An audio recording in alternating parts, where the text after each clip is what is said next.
Welcome back, everyone. Seeing as it has been more than 6 months since I originally did this video ranking the leverage of uranium stocks, I figured I will do it again. Less commentary this time, but just purely ranking the same peer group of uranium companies that I did last time. Remember, not investment advice, own some, but not all, and this is purely best guess based on technical reports. Could always be wrong. So while you remind yourself of the peer group right here, I do want to remind you, because it's important, this isn't necessarily the best way of looking at them. It's not fair to the lower cost producers necessarily, and that's why I will be keeping the color coding from last time based on minimum incentive price. This is just looking at, spot price moving up. If people want to dream about, insert whatever very high price you want, which companies offer the most leverage, you can then filter down in whatever ways you want. You could add other things too, doesn't matter.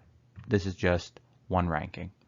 So 10th on the list is Denison Mines at 10% per $5 move in uranium. And again, I'll show with each one the share price that I'm using.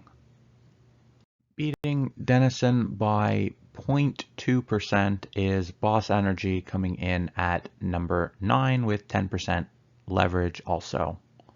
Next highest is NextGen, which is at 13.45% per $5 move in uranium. This is good midway between the 9 and 10 and the next pack. Coming in at number 7 is Global Atomic with 15.14%. And just a reminder, in the way I calculated it here, the zinc asset is a drag on the leverage. I have a for fun version that I use for myself also, which tries to minus out the zinc. That's not fair in a different way, but that takes it to about 20%, but 15.14. Number 6 is Deep Yellow at a shade under 16%. At number 5, we have Fission Uranium with 20.71 approximately percent leverage per $5 move in price. And number 4, we have GoviX at 21.1%. Coming in at number 3, we have Bannerman. So Bannerman, when we look at the Tango 8 variant, their leverage there would be 22.42% per $5 move. A Tango 20, on the other hand, carries considerably more leverage at closer to 53.35%. Next is a big jump to number 2, where we have Vimy at 65.25%.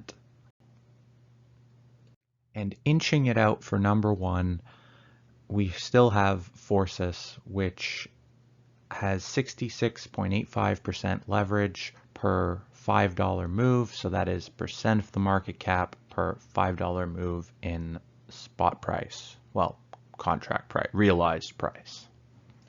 So again, I'm sure there are more levered names. There's names with different types of risks associated. I showed you the peer group.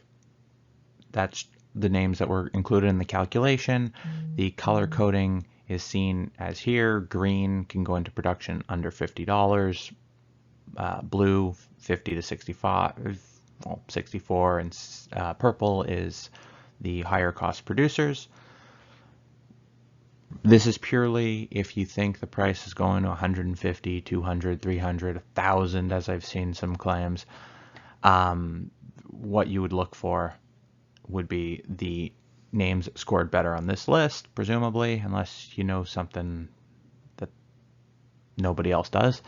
But yeah, again, this is just based on looking at technical reports and figuring out how sensitive they are to price and comparing that to today's market cap and giving you the results.